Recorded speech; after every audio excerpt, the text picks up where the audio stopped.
Welcome to the JMU Career and Academic Planning Resume 101 virtual workshop. To start, please provide us with some basic information so we can connect with you after you finish the workshop.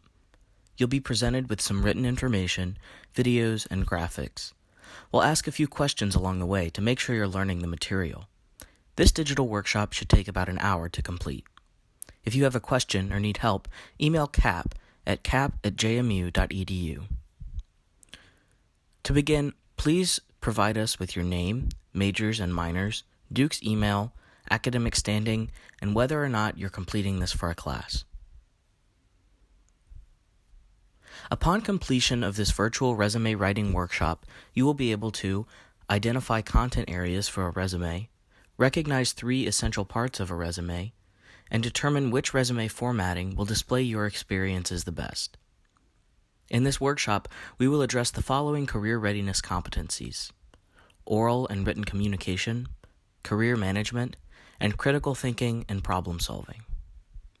This first section focuses on the skills employers feel every student should have as they enter the world of work.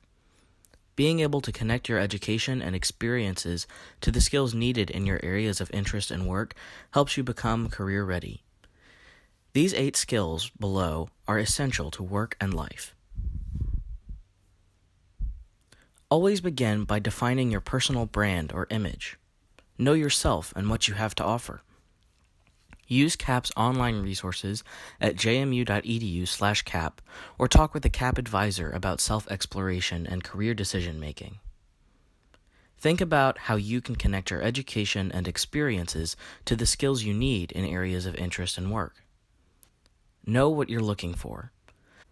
What skills do you have currently or anticipate learning in the future?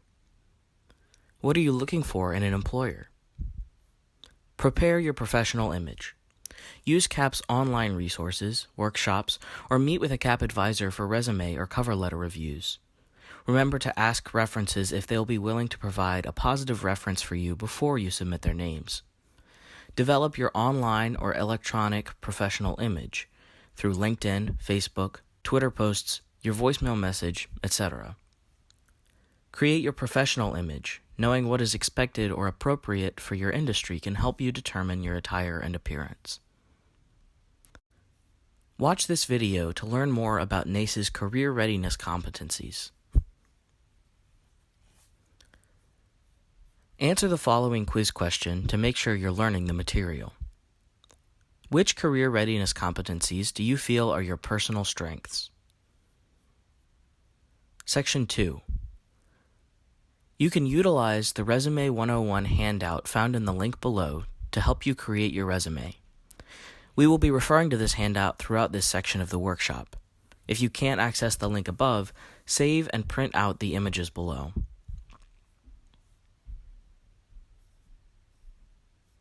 Starting your resume. How do I get started? First, understand the purpose of a resume. A resume will allow you to get an interview, which will then lead to a job. Do your research by knowing yourself, your experiences, skills, strengths, interests, and goals. Finally, know your audience. Know the company or graduate school's mission or vision and what they're looking for in an applicant. This will help you target your resume. Headings. There is no right or wrong when it comes to headings on your resume, how they are indented, or what to put in bold, italics, or caps. The most important thing is to be consistent. It is best to limit the number of fonts used throughout and to use bold and italics instead of switching between fonts. Look at this graphic of a sample resume. Contact information. The first thing on your resume is your contact information. Include your name in bold and in a larger font, at least one phone number and one professional email address, a link to a website or LinkedIn profile. This is optional. And finally, a physical address, both current and permanent. You can write this in various ways. See the examples below. Address considerations. Here are considerations for including your full physical address. Putting your permanent or home contact information helps if you want to return to your hometown for a job or internship. It shows the employer that you're local. A full street address is required for federal resumes. Some hiring managers view removing your address as if you are hiding something, while others view the inclusion of a physical address as old-fashioned in the era of technology. For large cities, at least include the city, state, or city, state, and zip code to address commuting issues. Identity theft can be a risk if sending your full physical address in response to an ad. Answer the following quiz question to make sure you're learning the material. True or false? On your resume, your name should always be bold and in a larger font. Complete the contact information section of the worksheet now. The objective section. You may omit the objective from your resume if you're unsure about the type of work you're seeking, or if you're applying for a variety of positions within the company. In this case, state your objective in a cover letter rather than your resume. Here are some example objectives. To obtain an internship position as a programmer or analyst. Seeking a position in the field of foreign relations that will utilize my knowledge and background in political science and Russian language and culture. To acquire a financial services position within a banking organization utilizing analytical skills, language skills, and multinational experiences. Note, if you are interested in several different careers and you're applying for several different positions or opportunities that are unrelated, you should develop multiple resumes, each with a different objective. Watch the video below to get a basic understanding of how to create your objective statement. Complete the objective section of the worksheet now.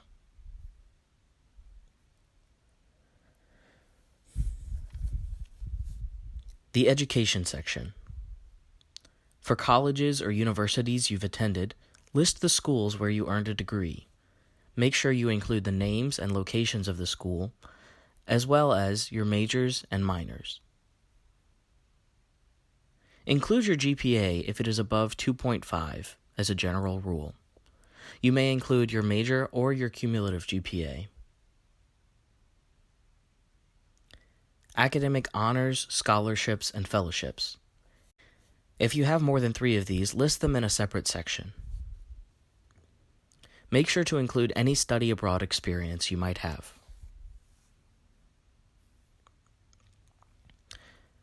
The education section. List degrees earned in reverse chronological order. So mention your most recent degree or degree in progress first. You can include other colleges in this section if you have transferred or studied abroad. If you transferred, it's up to you as to whether you want to list that first school on your resume. Some people decide to leave off a school they attended for only a year if they're not planning on using any activities, honors, courses, etc. from their time there on their resume.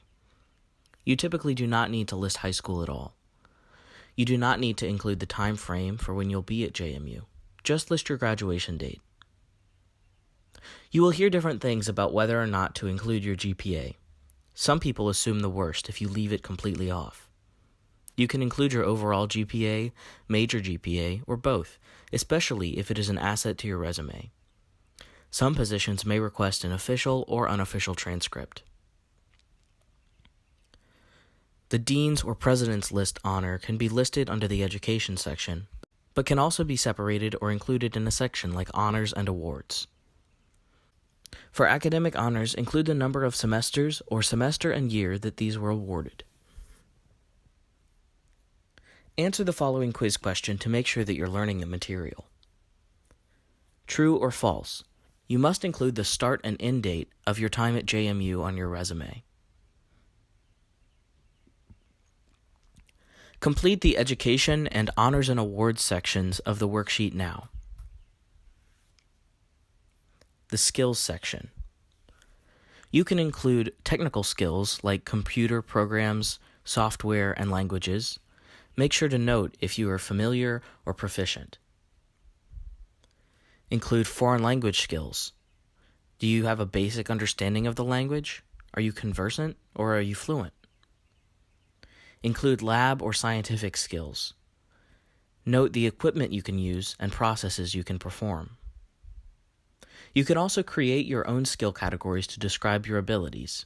This could include communication, financial management, etc. Be specific where possible when describing your skills. Don't use vague statements like great interpersonal skills. Opt for something that is concrete and can be proven.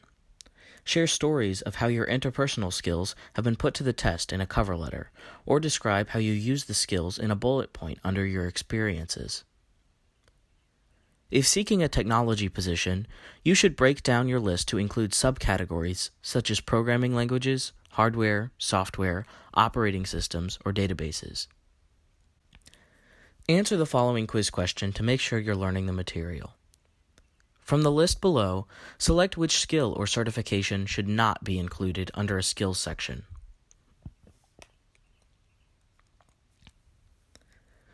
Complete the skills section of the worksheet now.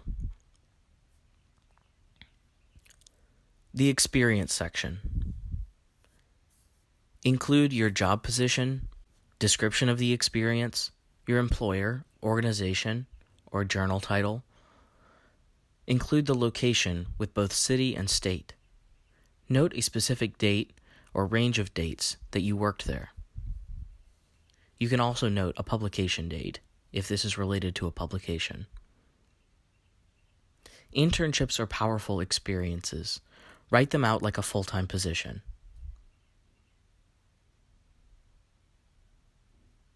Not all jobs need descriptive bullet points. Jobs such as waitress or cashier do not typically need descriptive bullet points.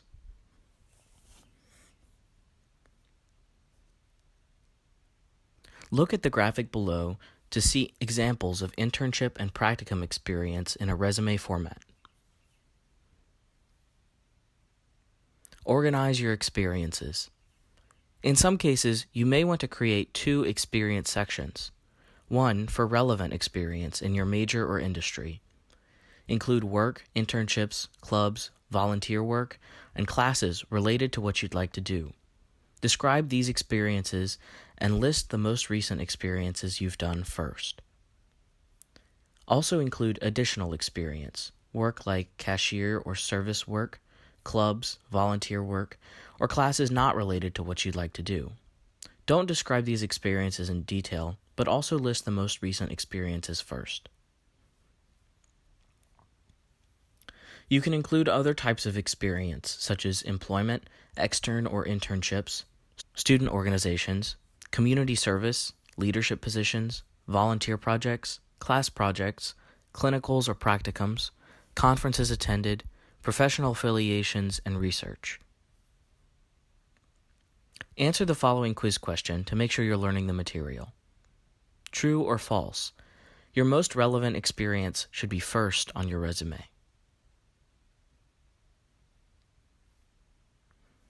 Describing your experiences. For bulleted descriptions below each position, start with an action verb, such as collaborated or helped, and never use I. Stick to one verb tense, past, present, or future. Vary your action verbs. Don't start every line with worked on or a similar phrase. End each sentence with a period or end with no period. Never alternate. Strong descriptions are quantifiable. They include numbers, percentages, statistics, quotas, or results. They show the big picture. They demonstrate what was learned, the skills you developed, and how you helped.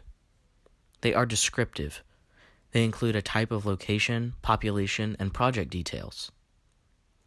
They include industry terms to demonstrate knowledge and interest in the field. And finally, they have no spelling, grammar, or punctuation mistakes. Answer the following quiz question to make sure you're learning the material. Bulleted descriptions should select all that apply. Go to the second page of the resume writing worksheet and complete the experience section now. The coursework and projects section. Use this when you lack related work experience in your field. Use it to demonstrate specific knowledge of your industry. For related coursework, list the titles of courses you have taken that relate to the position. For projects, summarize work that you have completed and be results-driven. Answer the following quiz question to make sure you're learning the material. True or false? It is okay to supplement your resume with coursework and projects as long as they're relevant to the job. The leadership and activities section. Make sure to remove high school experiences. These are typically no longer relevant once you're in college. Also, make sure to add your JMU and community organization experience. Activities show employers that you did more than study and that you can function in groups with other people. Answer the following quiz question to make sure you're learning the material. True or false? High school activities should be minimized in, if not removed from, your resume. Complete the skills and involvement sections of the worksheet now. References. References should be on a separate page and only sent when requested. Do not include references available upon request at the end of your resume. This is a given. On your separate reference page, include each person's name, title, organization, contact information, and relationship to you. See the example below. Complete the references section of the worksheet now. A good resume has 3 things: content, summarize and highlight. Don't include fluff or exaggerate. Use excellent spelling and grammar. Clarity. Is your information clear and concise? Consistency. Did you mix categories like dates, formats, and fonts? A few last reminders. Include the city and state with jobs, school, etc. Don't use an online template. Stick to one page. Use a simple 11 or 12-point font. Fancy fonts are hard to read. Choose white, gray, or beige paper.